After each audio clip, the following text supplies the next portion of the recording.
Hi, I'm Gary Younge. And I'm Carys. And this is our new podcast, Over the Top, Under the Radar.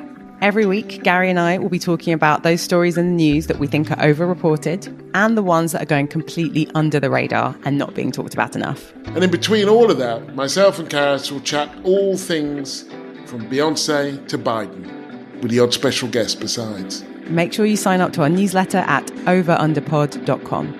This is Over the Top, Under the Radar.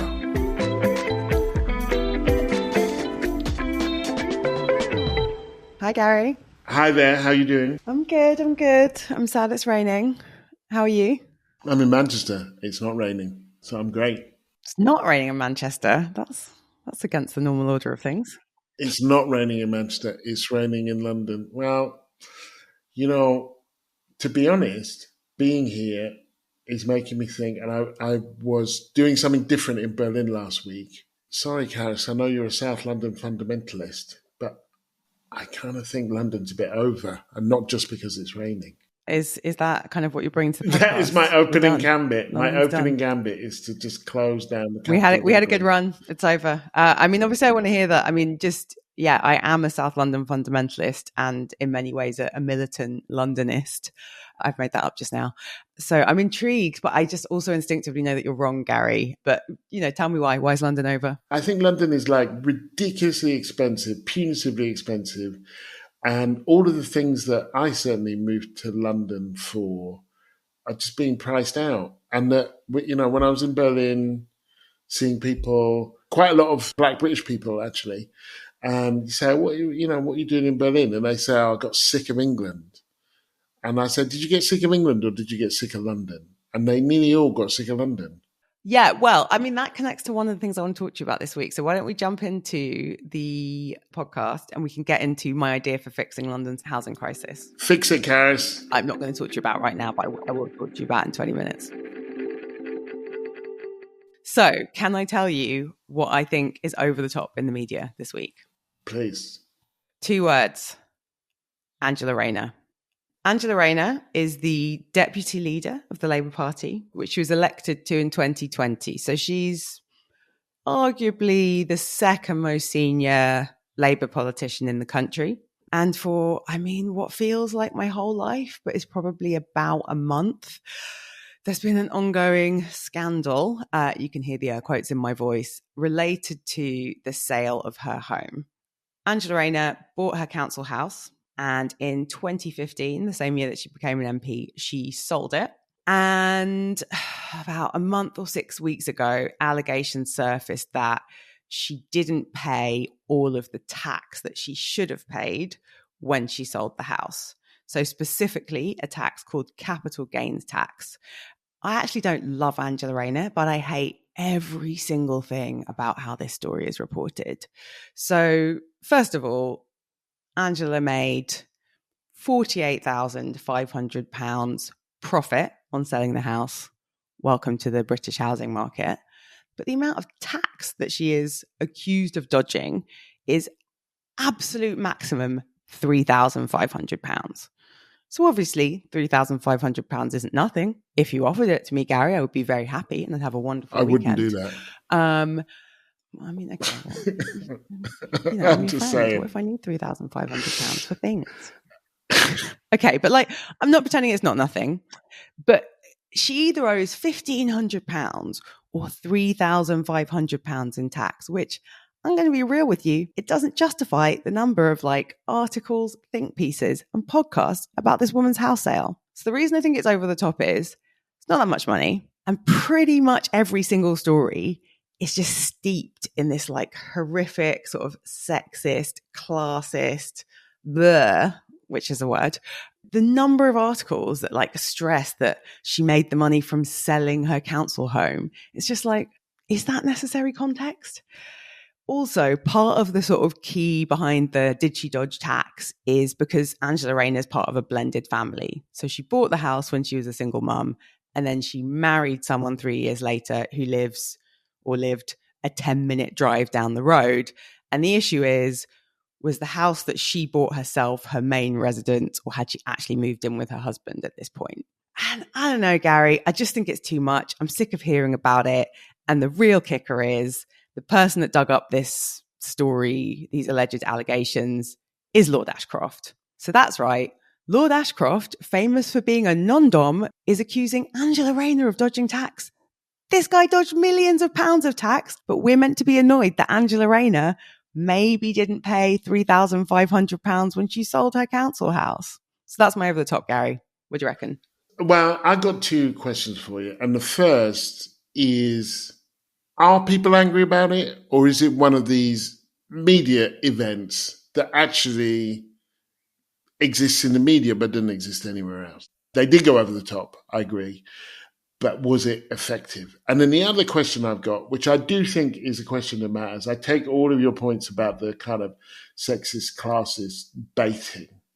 Do we want to get to a place where the primary issue of the tax dodge is about the amount of money? In which case, how much money would it take before it was a problem? Or is there a principle involved? And if there is a principle, I'm not saying there is, but if there is, then what would that principle be? Two good questions. So on the first one, I would say, yes, it is an attack and a smear and an attempt to make it a thing. And part of the problem with this sort of right-wing attack machine that's a combo of Tory politicians and then tabloid newspapers, it kind of does work if you just constantly generate negative headlines about someone, and eventually the mud sort of sticks. So my guess would be that right now, if you focus group loads of people, this hasn't cut through, as they say. So probably most people wouldn't, if they heard the name Angela Rayner, be like, oh, she didn't pay tax on her house. But the goal of this sort of endlessly manufacturing a story is that eventually some of it sticks and there's a bit of a bad smell around her. And so I guess I'm just over that sort of Tory attack, and it really sticks in the craw that the people slinging the mud are all massive tax dodgers. And you're right, the amount of money isn't the only issue, but Angela Rayner didn't have an accountant. She pretty plausibly could have not known that she was dodging tax, which isn't an excuse for tax dodging. But I do think it is a very different thing to hire an accountant or a law firm or set up an offshore trust, which is one of the things Lord Ashcroft was accused of doing, is very different to not being able to afford an accountant, selling your house, doing what you think is the right thing at that time. And I guess for me, the thing that gets to the heart of it is this idea of, so you can't really be in politics or public life unless you are completely blemish free, or you're rich enough to pay people to hide your tax avoidance and to create shell companies. And Angela Rayner is one of the few frontline politicians who had a pretty normal upbringing, a normal life. And I guess the thing that worries me is it just deters more single moms, more people who weren't graduates from wanting to be involved in politics, because they're just going to come at you and they're going to be incredibly nasty, and you don't have the armor or the money to protect yourself. I basically agree. And I think that I would go further, actually. So there's the stuff that they do, which is legal and wrong, the non-dom stuff. Then there's the stuff that they do that's completely wrong and that they just get away with anyway. Boris Johnson, organizing to get a journalist beaten up, or kind of not saying, imagine if Angela Rayner was asked how many kids you got, and she was like, I don't know, not saying. I mean, in his defense, he doesn't know, Gary. That's the one time, he just doesn't know. I guess the only place where I disagree with you, I think, is that I don't know that the mud does always stick, and that sometimes these things look like what they are, which is a smear. And I'm not completely convinced that this smear has worked. Yeah, I think the reason I brought it this week was that the unholy alliance of tabloid journalists, Tory attack dogs, and Angela's nosy neighbours have meant that Greater Manchester Police have gone from saying, we're not investigating this, to now saying that they're questioning her. And then the other thing is there's now this other angle of, or maybe it was always there, but it's she didn't pay capital gains tax, and also she was on the wrong place for the electoral roll. And I guess this Gary Woroside just was I'm sorry, Daily Mail journalist going through Angela Rayner's Facebook albums to see what cushions she's got on her sofa to work out where she was living. And then like nosy neighbours being like, oh, well, she didn't live here or da, da, da. And like just something about that, Gary. I'm just like, come on, guys, just leave her be. I think I'm grumpy because I don't like this sort of stuff. I think it deters people that I want to get involved in politics to get in politics. And also, I'm sorry, but like, do Greater Manchester Police not have other stuff to do than like interview Angela Rayner about where her cushions were? I mean, there's an element to this that kind of I've had some experience of, and it is weird. And I wasn't even in public life particularly. I guess I was a columnist at that stage.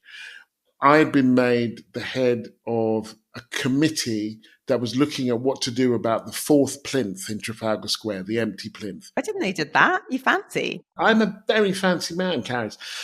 Parliament had decided that it should be works of art on there, and there have been wonderful works of art. Then the Queen Mum died, which had nothing to do with me.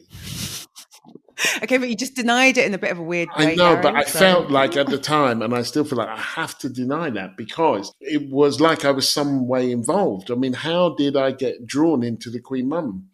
So the Queen Mum dies. The Daily Mail say, we want her on the plinth. It's a mental idea. Nobody wants it. Actually, that's the only thing that saves me in the end. And the Daily Mail then find out that a young black, I was young then, black left-wing Guardian journalist is the head of this committee that's just deciding how to put modern works of art on this plinth. And they go nuts. 2 editorials, big sort of page spread, thoughts of Chairman Gary. They go really mad. They go through all of my work. Chairman Gary? I know, I am thoughts of Chairman that, Gary. I'm going to call you that. Thoughts of Chairman Younge, I think. Yeah. Anyway, there's a realization at a certain point that I had that like, shit, there are at least 2 people who are being paid more than I've been paid ever before. Daily Mail wages being significantly higher than the Guardian wages.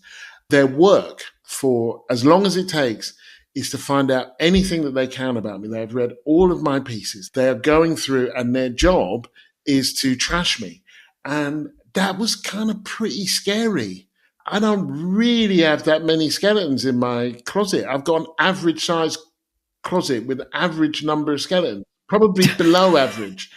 2 or 3 skeletons, just the body of the Queen Mum. IKEA closet with a couple of kind of basic skeletons, and it was really kind of scary. They stopped because they tried to set up this campaign, carve her name in pride, and it turned out that nobody wanted the Queen Mum on the plinth, so it just kind of died a death. They were so unhinged that they were like, "We're going to, in protest, carve the name of the Queen Mother into the plinth on Trafalgar Square." The Daily Mail were like advocating some sort of guerrilla vandalism. See, you could work for the Daily Mail. Carve her name in pride.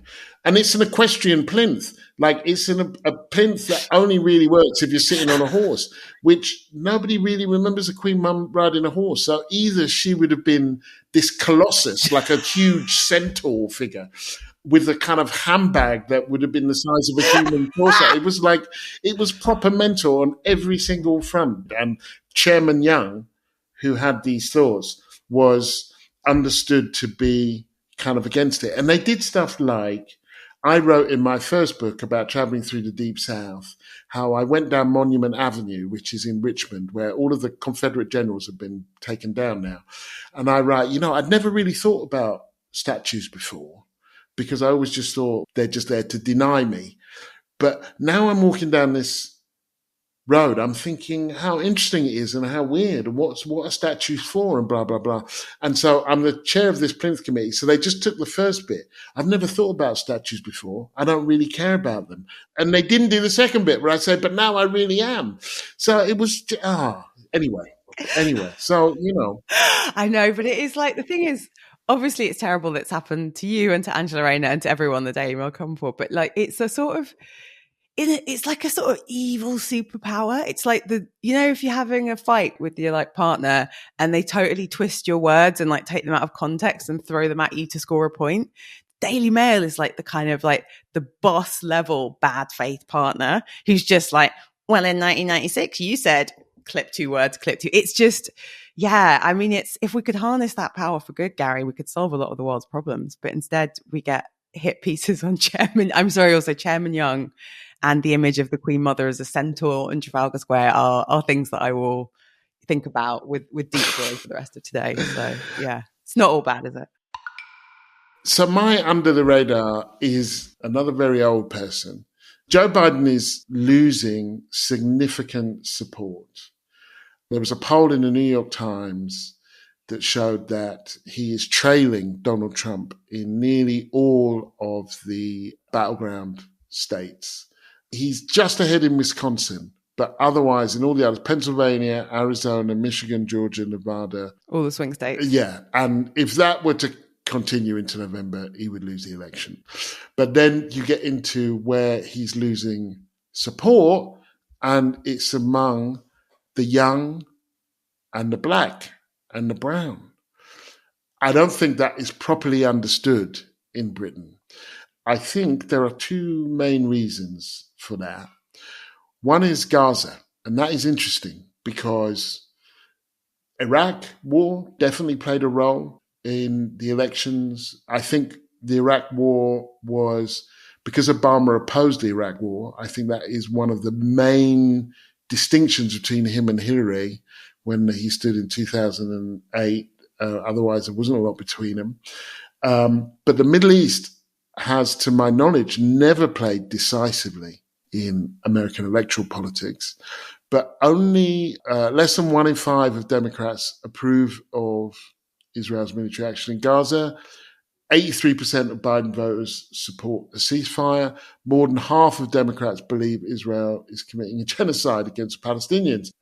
In Gaza, those numbers are significantly skewed towards the young and then also African Americans. But there is another element, which is Biden is promising continuity. That cohort and a few other cohorts are saying, things aren't so great, Joe. We don't want 4 more years of the same. We want 4 more years that are better. But they are tied. Trump and Biden are tied among 18 to 29-year-olds. They're tied among Hispanic voters, which, if you think of what Trump has said about the Latinx community, is kind of stunning. He's getting 20% of black votes, Trump. The highest level support of black support for any Republican presidential candidate since the Civil Rights Act in 1964. I've got 2 questions. So one is, why do you think we're not hearing about this?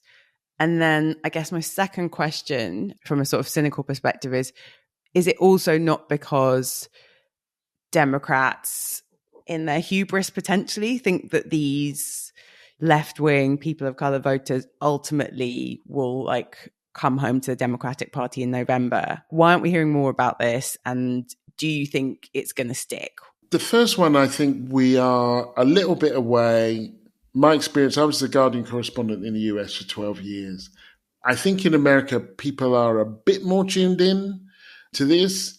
I think that in Britain, people don't really start tuning in until after the conventions, until kind of, September. Because America's in a permanent state of electoral energy. There's the midterms, and the midterms are over, there's presidentials. So it kind of never stops. And so people, they wind up and they wind down at different points. The last 2 elections have shown that American electorate is incredibly divided and that the elections are turnout elections. One good news for Biden is that when you go from registered voters to likely voters, he does better in those places.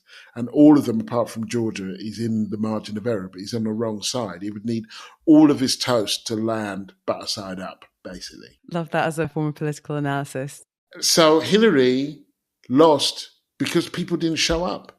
They didn't show up because they were unenthused. Now, this is slightly different because you've also got people shifting towards Trump, and that, I think, is kind of a different, wilder notion. Terrifying. Here's one of the things that I'm worried about and might be interesting, is people start having a go at the young people and the black people and saying to them, what do you mean you're not going to turn up and vote for this guy? If it was me, I would vote for Biden. I'd vote for Biden because voting doesn't take very long, and that's the very least you can do. Snap. But some of the very people who preferred Boris Johnson to Corbyn and said that I can't possibly vote for that man will be the very people who will have a go at these people. You can't blame people for not voting for you. That's as true for Corbyn as Biden or anybody else. You have to make a case, and he hasn't made a case. Yeah, and it's the sort of, it's always, you're right, it is always directed to like young people and people of colour, because apparently someone's decided what is in their interests, and if they don't vote their interests, then they're stupid and wrong. And yeah, it is annoying and exhausting. I think we've, both experienced that as Black people, where it's like, maybe I don't want to vote for these people because I don't like their position on immigration, or I think they're racist, or they took the knee, but that's literally all they've done. Anything that involves Donald Trump getting reelected is scary, but also I don't know how these coalitions of voters get taken more seriously until they penalise politicians for not supporting their interests. Yeah, there's a price to pay. It's genocide we're talking about. I think that actually nothing in the Middle East gets better if Donald Trump wins. But I also kind of think that it's a very reasonable moral choice to say, given the choice between two genocidal organizations, I'm choosing to sit this one out. Personally, I think that's strategically wrong, but morally, I understand it. Well, with that, I think it's time for a short break.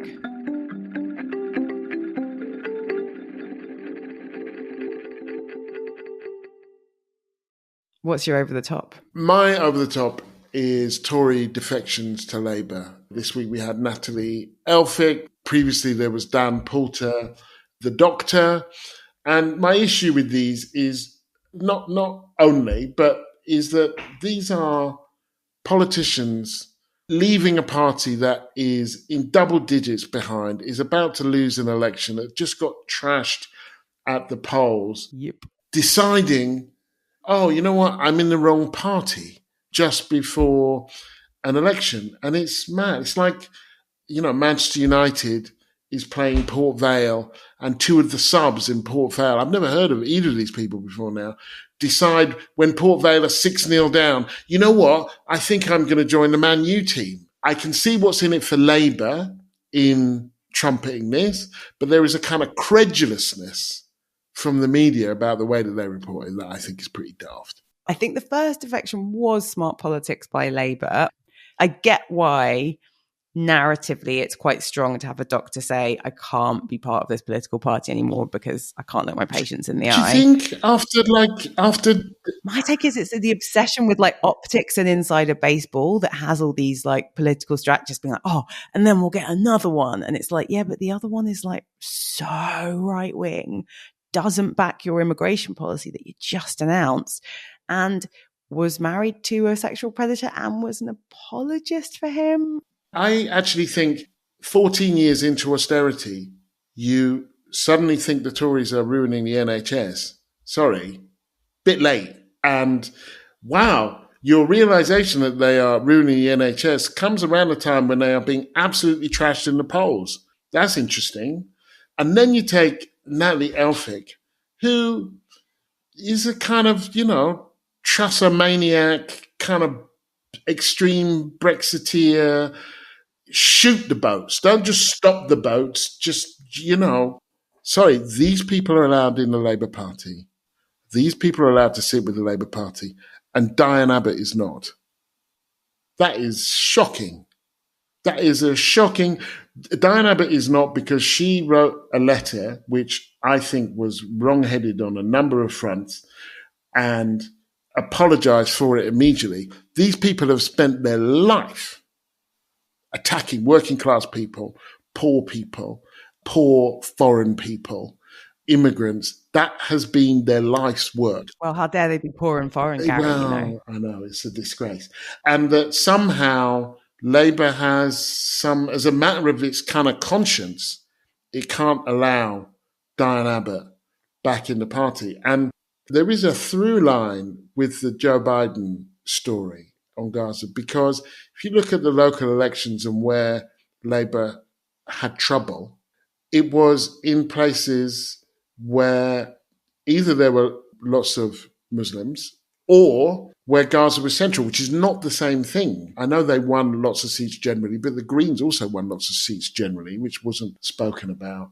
Black people and minorities are central to Labour's electoral. They're not fundamental to it, but certainly in much metropolitan areas, they are kind of central to the coalition. And they see this. They see what happened to Diane Abbott. They see them taking in these people like Elphick. And they think, okay, well, we can see where we stand in your pecking order. And once again, either they stay home or they go somewhere else. And I don't have any polling on that as there is on America, but it certainly doesn't inspire me to vote for Labour. Yeah, and I think I actually think there's a through line to the Angela Rayner stuff too, of just who gets to make mistakes in the Labour Party, in politics. And Diane Abbott is someone who has been held to such a high, and you've written about this, such a high standard of scrutiny. And basically, she's not allowed to make a mistake, because that is what she apologized for the letter she wrote. She's not allowed to make a mistake. The mistake Natalie Elphick made, which, I assume she apologized for it, but I haven't read the apology.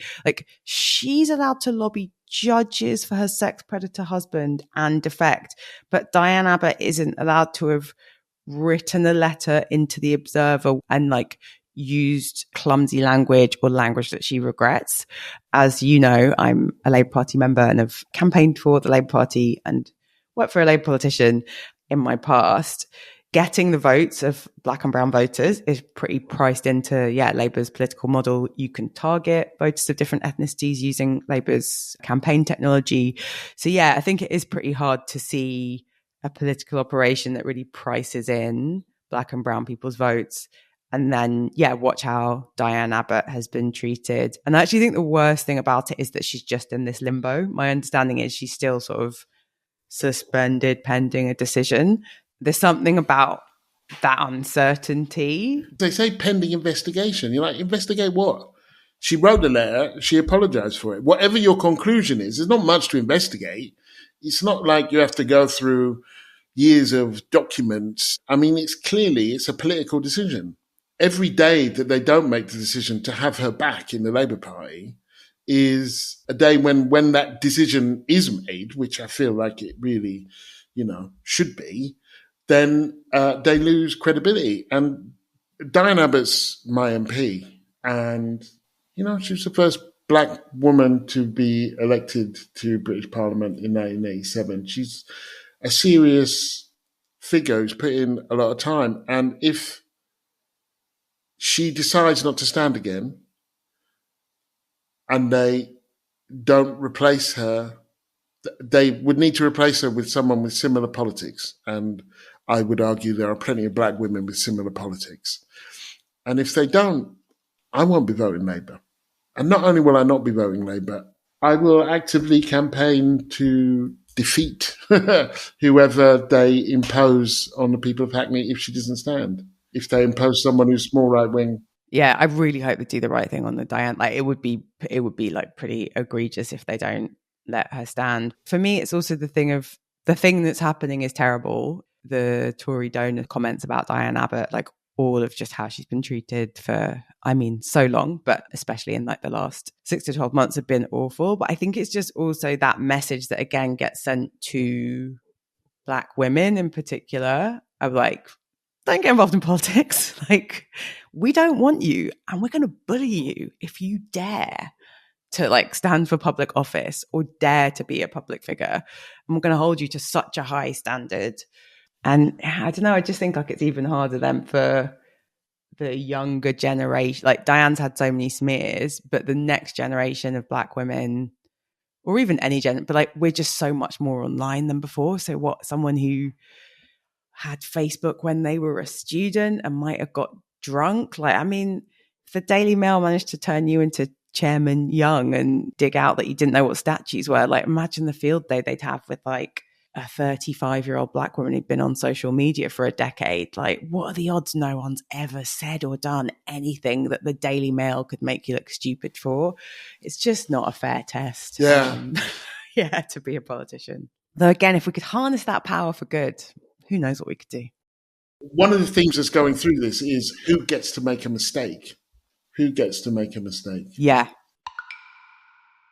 Okay, shall I tell you my under the radar? Please. I'm excited about it. So what? Just a bit of word association. When I say Asda, what do you think? Price. No, okay, the marketing's worked, Asda. Okay, well, on Monday, Asda announced they're planning to build 1,500 homes in part of Acton as part of what's called a mixed development. So they've got a supermarket there. They're going to do up the supermarket, build 1,500 flats. I actually think Barratt Homes are going to build the flats, and it's subject to planning permission. But like the fanfare behind the announcement suggests probably the local council were involved.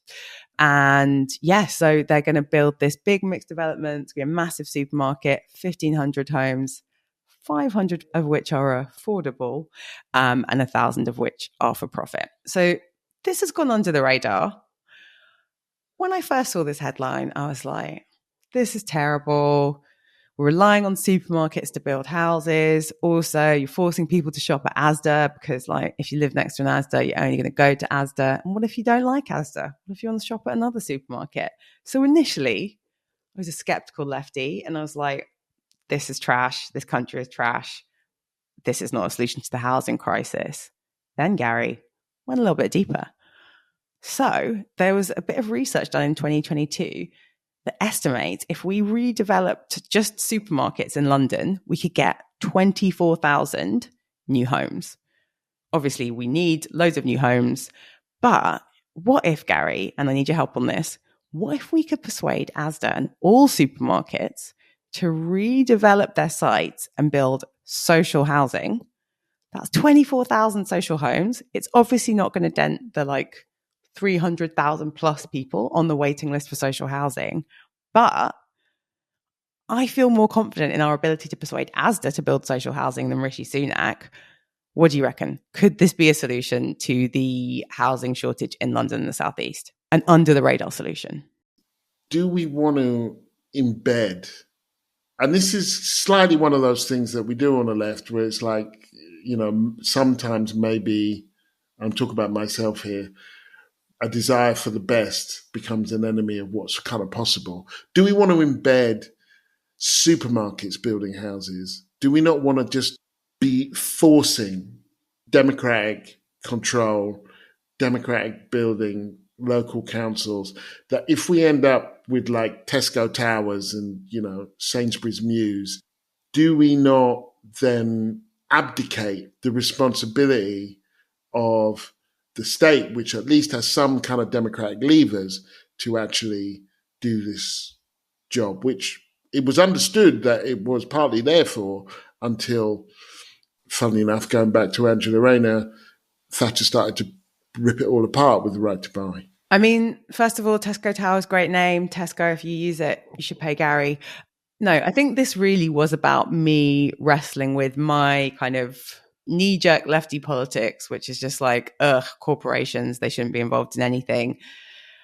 And thinking about what is a more pragmatic, given where we are. So no, the first best solution would be a democratically elected government that built loads of social housing all around the country, not just in London, Gary, everywhere, although most housing need is concentrated in London and the South East. We need more social housing. I grew up in social housing. It's an amazing thing. It means that you have a home and secure rent and you can plan your life and have a family, and we should just have more of it and we shouldn't have sold it all off. So yeah. However, and I'd be interested in other people's thoughts on this, I think Tesco Towers is better than no new homes. And I also think, maybe this is wrong, the current system where we have a patchwork quilt of private landlords who, some regulation has come in, but who have very few incentives to create good quality housing. My guess is that if supermarkets built social housing, it just feels like it would be easier to lobby. If my experience in my local Sainsbury's is anything to go by, I would not want them building houses, actually, the more I think about it. The Sainsbury's in Dalston, I don't mind saying. Is this about the self-scan machines? It's partly about the self-scan machines, which are an outrage. I like the banter with the people on the till. I like talking to people in the line. I don't like the self-scan machines, but actually the Sainsbury's by me in Dalston is not great. And the idea that they would, I'd have to talk to them about my plumbing is more than I can bear, actually. But I do take your point. I take your general point, which is like that we do often are so wedded to a long-term solution, to the right solution, when there are people without houses. There are people without houses. But sometimes what that ends up doing, and this is what one has to be careful about, is that we kind of hang on, we kind of clutch at something that looks like a solution, but actually is kind of further embedding the problem. I'm not convinced, but it is something to think about. And given the range of things that are going on now, regardless of whether I want them to or not, the idea of Asda building houses is no more bizarre than, some rich git. It's not a solution, but I guess, I was intrigued. And also I just like the trivia that there's 24,000 homes that could be built on supermarkets. You have been listening to Over the Top and Under the Radar. If you have an opinion about shopping, we are your people. Shopping, housing, Gaza, we do it all. Thank you for listening to Over the Top and Under the Radar. Remember to like and subscribe wherever you get your podcasts and sign up to our newsletter at overunderpod.com. And you can follow us on social media at over_under_pod_.